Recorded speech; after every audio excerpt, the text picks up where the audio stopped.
Good morning, good afternoon, or good evening. No matter what time of night or day, I'm still just as happy that you stopped by the channel. So thanks ever so much.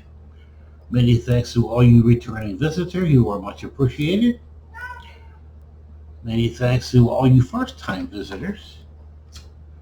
Um, Excuse me for a minute. To all your first-time visitors as well, welcome aboard. Now, you have discovered the Social Gospel Worship and Learning Center, based in Atlanta, Georgia, sending the good news of Jesus Christ all around the world in cyberspace, looking for lost souls. Yeah, in cyberspace. And to a group of people who you would normally never find in a traditional church anyway. Y'all please excuse me, this is Chloe. Yes, Chloe the cat.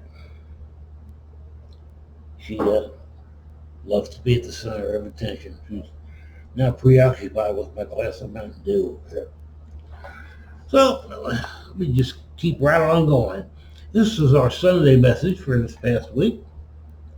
Capitalism. What has it done?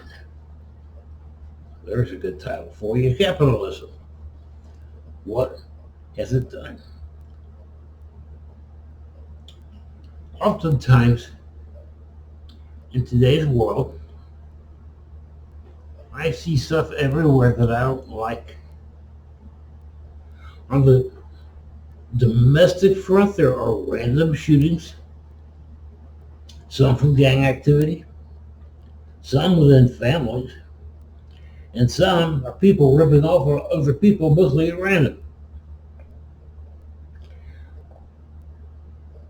Wages are mostly stuck at late 1970s levels.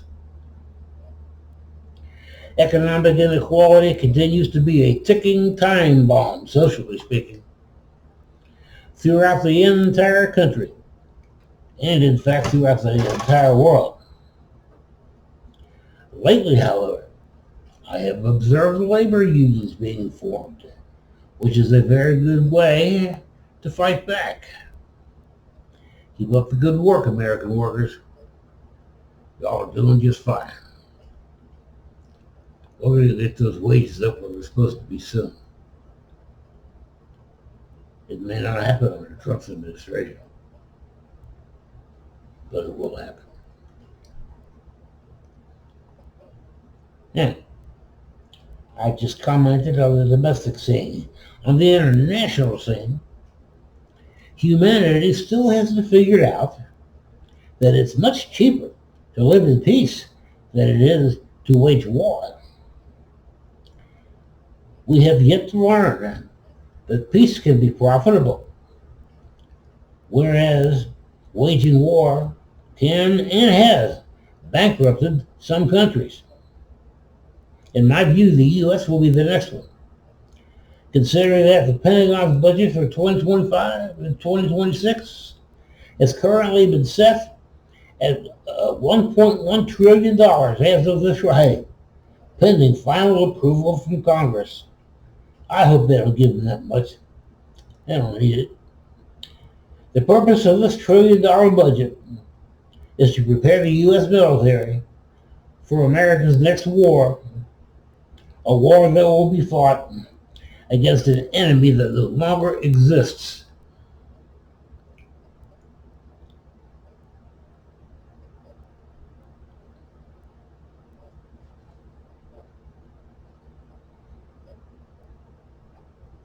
Excuse me, I lost my, there it is. In the war in Ukraine, for instance, the Russian military there has proven itself to the whole world to be a paper tiger. And China is a little better. It steals all its military technology from America, only to have the U.S. come out with all new stuff at about the same time they do, and exercise the futility on China's part. Trump's new economic war, the tariffs and everything, augments the old. Let me take you back through history for a minute. Every war in history that has been fought over land, natural resources, religion, or political ideology has always been one or more of the four. The pursuit of power, dominance, and profit always has been the goal of all wars, like the least common denominator in math. Our debt-based economic system is a natural fit for waging war, which is why the U.S. has excelled at it for decades. But in the process, especially as of late, the U.S. has alienated the majority of its allies due to the existential threat that the U.S. military-industrial complex presents to the rest of the world. So, President Trump has decided to wage economic war instead. Cue the tariffs. Okay? Our economic system, capitalism, has turned into a brawl as of late. The reason for the existence of Trump's tariffs is to make money at every other country's expense. Problem is, every country living with tariffs, which is just about everybody, has levied retaliatory tariffs back on America. This has had the effect of calling President Trump to the negotiating table, as well it should. At the end of the day, the increase in the cost of everything here in the U.S. is a result of Trump's tariffs. It's a tax on U.S. workers who are already struggling to stave off bankruptcy. But isn't this the end result of a fundamentally flawed economic system? Capitalism exists to turn a profit, legally and honestly, and there's nothing wrong with that. But capitalism has been warped and distorted into something it was never meant to be, which is every man for themselves. It was never meant to be a free-for-all that turned into a brawl such as we have today. That got me to thinking about the economic system that I have lived with for my entire lifetime. The basic precepts of capitalism have always been related to free enterprise. The Oxford Dictionary defines capitalism as an economic system in which private business operates in competition and largely free of state control. For hundreds of years, this has been the case. Provided that people worked steadily, there was always enough profit to go around. The reason this is no longer true is because there are now just over 8 billion people alive on the earth, and capitalism has everybody competing for an ever smaller size of this, of an ever smaller slice of the same pie. This is why cooperation will have to replace competition as a new economic system for the future. What has capitalism accomplished as of late? When I think about the pressing need to replace capitalism, I can't help but think about the harm it has done since the end of World War II in 1945. Since then, and especially after the start of the Korean War in 1950, There has been one war after another fought overseas. Since World War II ended, over 600,000 American soldiers have died in global military conflicts. From 1980 to 2022, nearly 61,000 people have died on active duty. The key points about America's military deaths since 1945. First, over 600,000 deaths in military conflicts since the First World War. Second, nearly 61,000 deaths on active duty between 1980 and 2022. Over 1,400 deaths annually on average from 1980 to 1922. Many more deaths due to accidents, illness, and self-inflicted wounds. That's right, self-inflicted wounds. Former soldiers are committing suicide. And so there you have it. Approximately 600,000, no, I was right. 600,000 U.S. servicemen have died as a direct result of wars overseas. That's 600,000 too many. Imagine if there were no more wars since 1945. What kinds of contributions could these needlessly slaughtered men and women have made if only they had the chance? We'll never know with any certainty, and capitalism did that.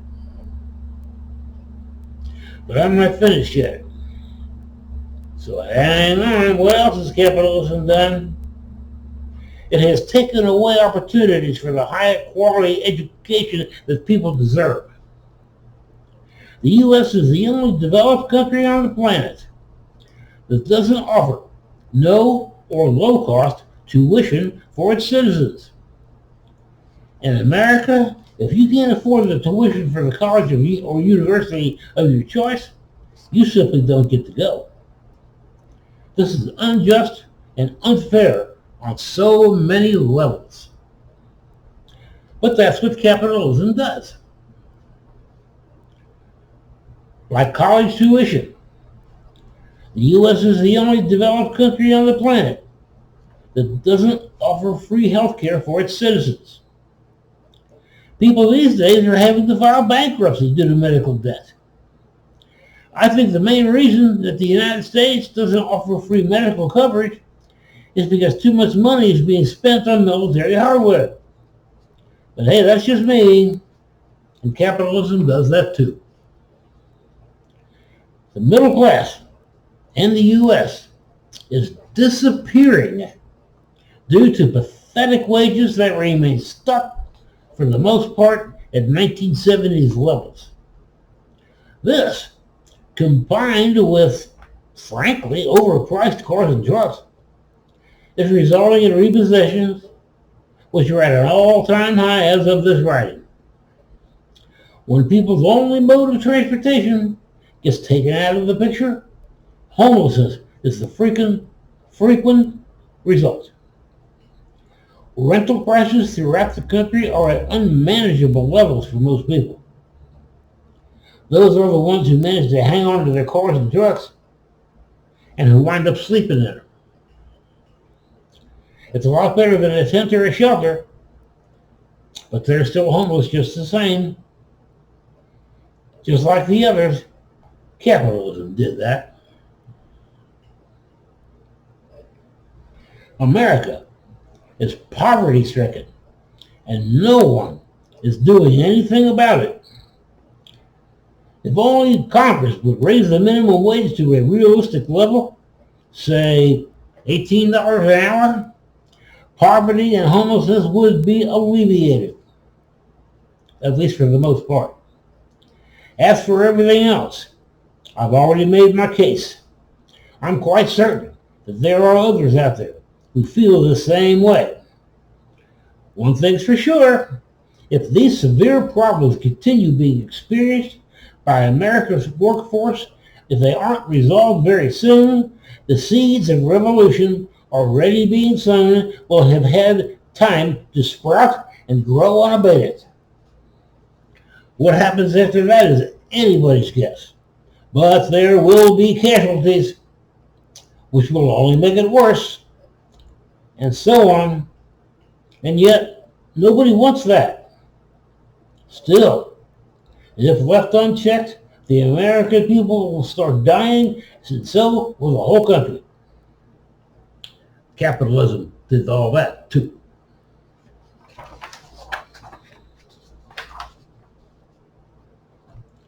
For additional reading on this topic, get a copy of my latest nonfiction ebook in digital format. It's called The Freedom Lover's Handbook by Reverend Paul J. Bern, yours truly. It can be bought on Gumroad for $4.99. Just go to greatestservant.com/lowercase l/FARQG.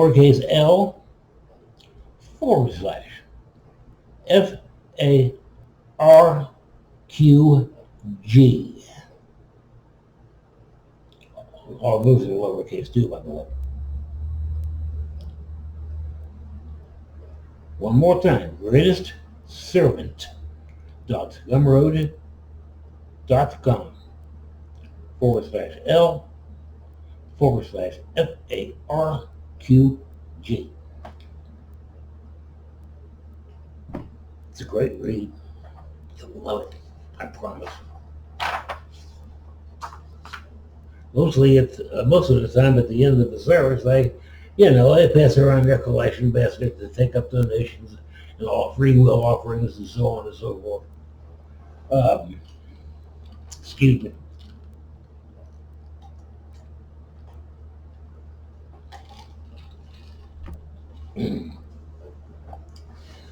Mountain Dew. I love this stuff. Anyway, what was I saying? Oh, yeah. Since I can't pass around a collection basket, I don't let it bother me. Well, don't bother taking up a collection. But you can make donations if you want, and they are needed. I've got expenses here too. I'm a disabled retiree on a fixed income. And I put all the stuff up on the internet, mostly at my own expense. Spread the word of Jesus. Christ the Savior, the kinsman redeemer. Yeah, that's why I do this. If you'll go to the comments section, just below your screen there, and scroll all the way down to the bottom, you'll find the directions for making donations. We are a registered nonprofit on PayPal and on Stripe.com. You can also donate on Cash App. The directions for doing that is also going to be found in the comment section at the bottom there. The address for the blog, which is also free, like the YouTube channel, can also be found down there. I put the blog on both Medium.com and on Substack.com. More exposure.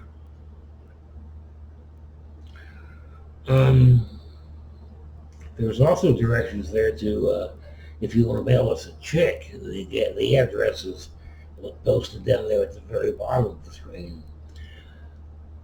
Don't forget to check out who to make the check out to as well. Okay? Thanks very much. Thank you all ever so much. Before I go, could you please give me a like? And a share, or two if you can. And to subscribe. As I said a moment ago, the subscription to the YouTube channel is free. Doesn't cost anything. That's the best part.